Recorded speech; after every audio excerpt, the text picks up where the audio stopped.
Salam Bapak Ibu yang terkasih dalam Tuhan. Pembacaan Alkitab hari ini diambil dari 1 Tesalonika 4 ayat 15 sampai 18.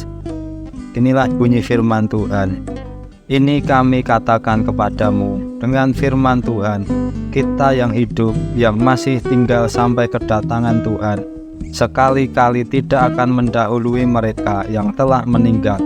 Sebab pada waktu tanda diberi, yaitu pada waktu penghulu malaikat berseru dan sangkakala Allah berbunyi, maka Tuhan sendiri akan turun dari surga, dan mereka yang mati dalam Kristus akan lebih dahulu bangkit.